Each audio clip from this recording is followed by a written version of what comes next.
जय श्री राम। आज हम जानेंगे हनुमान चालीसा की चौपाइयों के अर्थ। बिना अर्थ जाने हम किसी भी मंत्र का जाप करें, कोई भी पाठ करें, कोई भी चालीसा का पाठ करें, उसका हमें कोई भी लाभ नहीं मिलेगा। हम कोई भी पूजा पाठ, मंत्र जाप या अनुष्ठान किसी न किसी कामना या इच्छा को लेकर ही करते हैं। वो चाहे फिर अच्छी पढ़ाई की हो, अच्छे नंबरों की हो, अच्छी नौकरी की, घर गाड़ी किसी की भी हो। तो प्रभु हमारी प्रार्थना स्वीकार तभी करेंगे जब हमारी श्रद्धा, हमारे भाव, हमारी पूजा अर्चना पूरे मन से होगी। पूरे मन से कब होगी? जब हम पूर्ण रूप से ईश्वर से जुड़ेंगे। और हम जुड़ेंगे कब? जब हम प्रभु से, ईश्वर से जो कुछ भी बोल रहे हैं वो हमको पता हो कि हम क्या कह रहे हैं।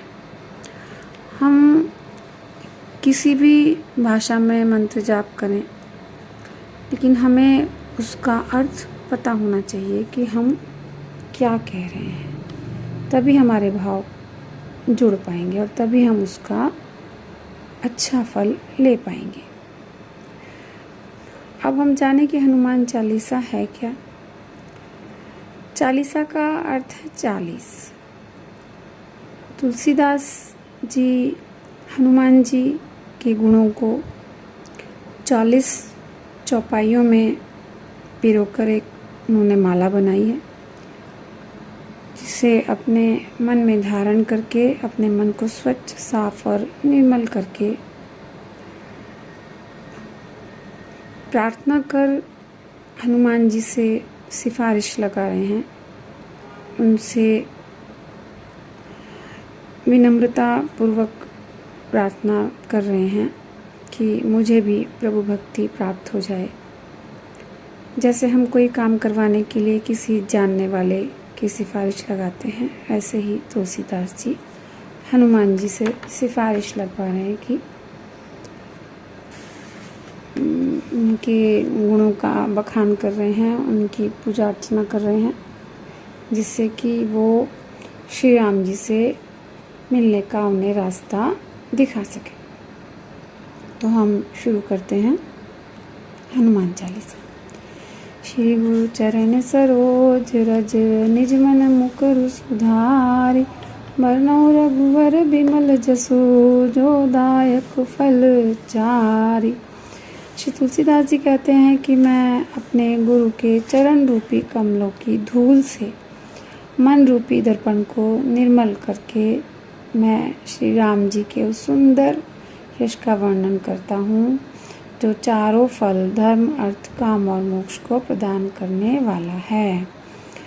तात्पर्य है कि दर्पण, शीशे या मिरर की धूल, गंदगी किसी भी साधारण वस्तु जैसे साबुन या कॉलिन से साफ हो जाएगी, लेकिन जो मन के ऊपर विभिन्न प्रकार की काम वासनाओं जैसे लोभ, मोह, मद, लालच जैसे विषयों की अज्ञानता रूपी मैल की जो परत चढ़ी हुई है, उसको गुरु से ज्ञान प्राप्त करके साफ, स्वच्छ और निर्मल मन की आंखों से प्रभु श्री राम की छवि के गुणों का मैं वर्णन करता हूँ, जो चारों फल धर्म, अर्थ, काम और मोक्ष को प्रदान करने वाले हैं, अर्थात सत्य के मार्ग पर चलने की राह दिखाने वाले हैं।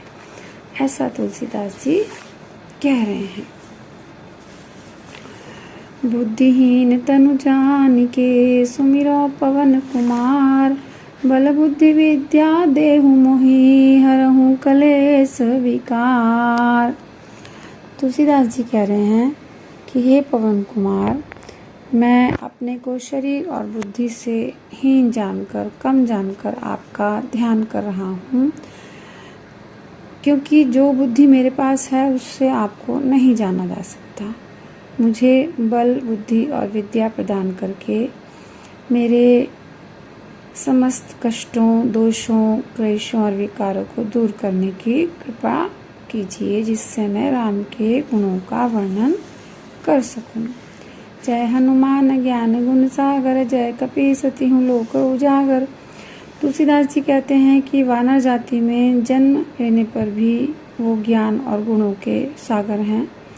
श्री हनुमान जी की जय हो। अपने ज्ञान के भंडार और गुणों से तीनों लोकों, स्वर्गलोक, भूलोक और पाताल लोक को अपनी कीर्ति से प्रकाशित करने वाले कपीश्वर श्री हनुमान जी की जय हो। श्री हनुमान जी कपि रूप में साक्षात शिव के अवतार हैं, इसलिए भी यहाँ उन्हें कपीश कहा गया है। रामदूत अतुलित बलधामा, अंजनी पुत्र पवन सुत नामा। तुलसीदास जी कहते हैं कि राम जी के दूत हनुमान जी ऐसे शारीरिक और मानसिक बल के स्वामी हैं जिसकी तुलना नहीं की जा सकती। हे अतुलित बल के भंडार रामदूत हनुमान जी, आप लोक में अंजनी पुत्र और पवन पुत्र के नाम से विख्यात हैं। आप इन दोनों नामों से जाने जाते हैं। महावीर विक्रम बजरंगी, कुमति निवार सुमति के संगी। हे महावीर हनुमान जी, आप वज्र के समान, वज्र दधीची ऋषि की अस्थियों से एक बना बहुत ही कठोर अस्त्र था। उसकी तुलना यहाँ पर की गई है कि इस तरह का वज्र के समान अंग वाले और अनंत पराक्रमी हैं, ऐसा आपका शरीर है। आप कुमति यानी बुरी बुद्धि या अशुभ बुद्धि का निवारण करने वाले हैं तथा सद्बुद्धि या सुमति अच्छी बुद्धि धारण करने वालों का साथ देने वाले हैं। यानी जिनकी बुद्धि अच्छी है वो उनका वो साथ देते हैं, जो सही राह पर चलते हैं। कंचन वर्ण विराज सुबेसा, कानन कुंडल कुंचित केसा। आपके सोने के समान कांतिमान चमकदार अंगों पर सुंदर वेशभूषा, वस्त्र, कानों में सुंदर गोलाकार कुंडल और घुंघराले बाल बहुत ही सुंदर सुशोभित हो रहे हैं। आप बहुत ही सुंदर दिखाई दे रहे हैं। हाथ वज्र और ध्वजा विराजे, कांधे मूंज जनेऊ साजे। तुलसीदास जी कह रहे हैं कि हनुमान जी के हाथ में वज्र यानी गदा और ध्वजा विराजमान है। ध्वजा यानी झंडा। ऐसा माना जाता है कि जिसके हाथ में ध्वजा और गदा होते हैं वह एक श्रेष्ठ महानुभाव होता है, जो सब जगह पर विजय प्राप्त कर चुका होता है। एक विजय होती है दुनिया, देश, समाज पर, और एक विजय होती है अपने ऊपर, जैसे कि अपनी इंद्रियों को जीतना, उन पर विजय पाना। काम, क्रोध, लोभ, मोह, मद, लालच, ये सब हैं, इन पर उन्होंने विजय प्राप्त कर ली थी। तो ऐसा कहा जाता है कि हनुमान जी ने सब पर विजय प्राप्त कर ली थी। और कांधे मूंज जनेऊ साजे, यानी उनके कंधे पर एक जनेऊ उन्होंने धारण किया हुआ था। इसका अर्थ है कि वो ब्रह्म अर्थात राम जी में रमण करते थे। और इसका एक अर्थ होता है कि जनेऊ धारण करने से मतलब ब्रह्म अर्थात राम या सत्य में ही रमण करना कहलाता है। मतलब वो राम में ही जीते थे, उनके प्रति वो पूर्ण रूप से समर्पित थे। वो हर पल मन, क्रम और वचन से निरंतर ब्रह्मचर्य में निष्ठा रखते थे। इसीलिए उनको एक नैष्ठिक ब्रह्मचारी भी कहा गया है। शंकर सुवन केसरी नंदन, तेज प्रताप महाजगबंदन। आप भगवान शंकर के अंश अवतार हैं और केसरी पुत्र के नाम से विख्यात हैं, आप जाने जाते हैं। आप बहुत ही तेजस्वी, महान, प्रतापी और समस्त जगत के लिए वंदनीय हैं। किसी भी दुष्ट को सहन न करके आप उनको दंड देते हैं। विद्यावान गुणी अति चातुर, राम काज करिबे को आतुर। आप सारी विद्याओं से संपन्न, समझदार, गुणवान और अत्यंत चतुर हैं।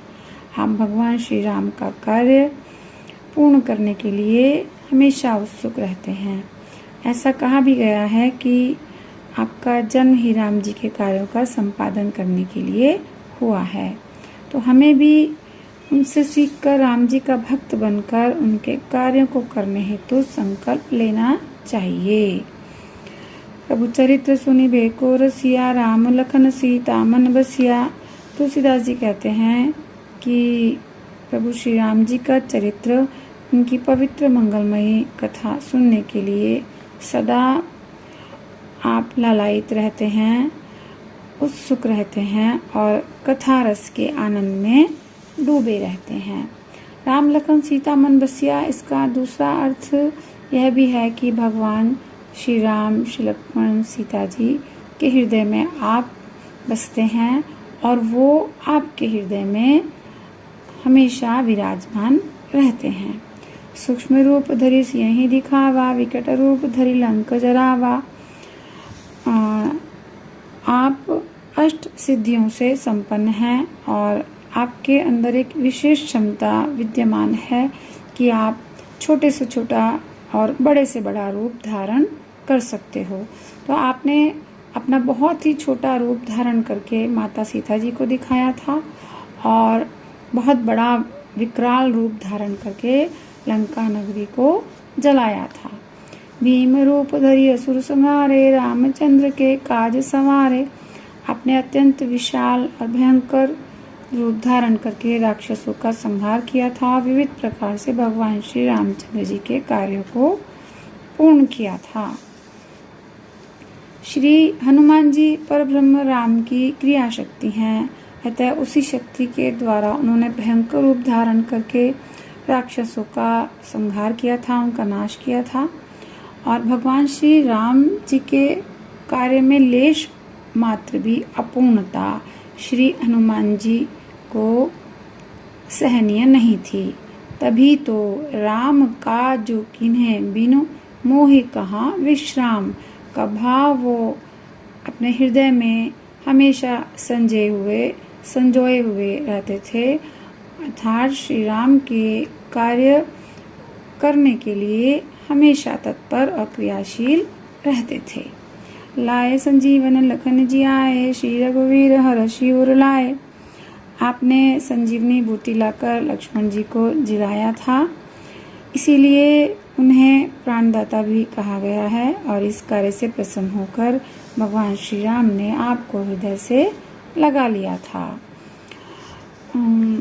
हनुमान जी को लक्ष्मण प्राणदाता इसलिए कहा गया है क्योंकि जब उन्हें शक्ति लगी थी तो वहाँ लंका के एक सुषेण वैद्य थे, उनके परामर्श के अनुसार हनुमान जी रुणांचल पर्वत पर गए थे और वहाँ से संजीवनी बूटी लेकर के आए थे। बहुत ही कष्ट और बहुत ही व्यवधान उनके रास्ते में आए थे, लेकिन फिर भी वो एक निहित समय के अंदर ही संजीवनी बूटी लेकर आए थे, जिससे लक्ष्मण जी के प्राणों की रक्षा हुई थी। रघुपति कीन्ही बहुत बड़ाई, तुम मम प्रिय भरतहि संभाई। भगवान श्री राम जी ने आपकी बड़ी प्रशंसा की और उन्होंने अपने भाई की तुलना हनुमान जी से की थी और कहा था कि तुम मेरे भाई भरत के समान ही मुझे प्रिय हो।